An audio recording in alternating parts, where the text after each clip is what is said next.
பயன் ஆயவையாய். பயன் ஆயவைனா பயனாகியவைன்னு அர்த்தம். நாம செய்யக்கூடிய செயல்களுக்கெல்லாம் இருவிதமாக பலன் வரும். ஒண்ணு சுகம் அல்லது துக்கம், இன்பமோ துன்பமோ ஏதோ ஒரு பலன் வரும் இல்லையா?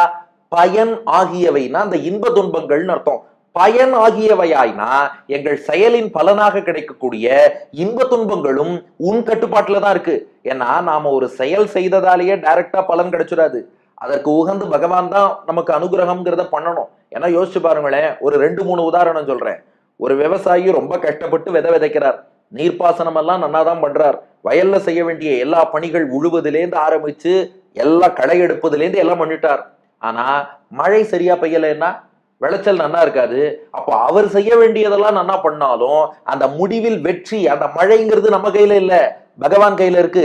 அப்ப அந்த செயலுக்கான பலனை தருபவன் நீதான். அப்ப அந்த இன்பமோ துன்பமோ வெற்றியோ தோல்வியோ யாரால கிடைக்கிறதுனா பகவானுடைய ஒரு அருள் என்பதும் அங்கே சேர்ந்து இருக்க வேண்டும். அப்பதான் கிடைக்கும். நம்ம எவ்வளவோ கஷ்டப்பட்டு புக்ல ஒரு 90% புக்ல உள்ள பெரும்பாலான கேள்விகளுக்கான பதில படிச்சுன்னு போறோம், ஒரு 10% படிக்கல. எக்ஸாம் ஹால்ல போய் உட்காந்தா கரெக்டா நம்ம படிக்காத பகுதியில இருந்தே எல்லா கேள்வியும் கேட்டா நம்ம என்ன பண்றது?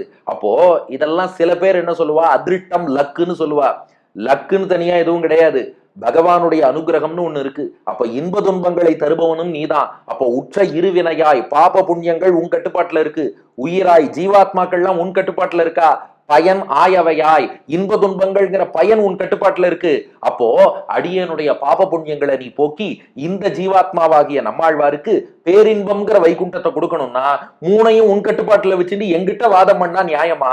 முற்றையும் மூ உலகும் பெருந்தூற்றாய். இந்த மூ உலகத்தையும் படைத்தாயே பகவானே, எதற்காக படைத்தாய், எப்படி படைத்தாய்? முற்றையும் மூ உலகும் பெரும் தூராயினார். தூருனா புதர்னு அர்த்தம். பெரும் தூராயினா பெரிய புதர் போல இந்த உலகத்தை எல்லாம் படைத்தாயே. படைத்தது எதற்காக?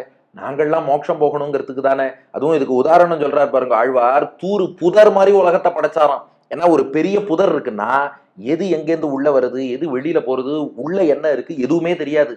இந்த உலகமும் அப்படிதான் இருக்கு. யார் வரா யார் போறா, உள்ள என்ன வெளியில என்ன ஒண்ணுமே புரியாம புதர் போல் இருக்கிறது. முற்றனா மொத்தமாக. இம்மூ உலகம்னா ஒரு சிலர் யூடியூப்ல கூட என்கிட்ட கேட்டிருந்தா, சார் 14 உலகம்ங்கிறீங்க அப்புறம் மூ உலகம்னு சொல்றாளேன்னு. 14 உலகம் தான். ஆனா கீழ் 7 உலகங்களை சேர்த்து கீழ் உலகம்னு ஒரே உலகமாகவும், பூலோகத்தை நடு உலகம் என்று ஒரே உலகமாகவும், பூமிக்கு மேல் உள்ள 6 உலகங்களை மேல் உலகம்னு ஓர் உலகமாகவும், கீழ் உலகம் பூலோகம் மேல் உலகம்னு மூ உலகம்னு சொல்லக்கூடிய வழக்கம் உண்டு. அதனால அப்படி பிரிச்சா 14, இப்படி சேர்த்தா 3, அவ்வளவுதான்.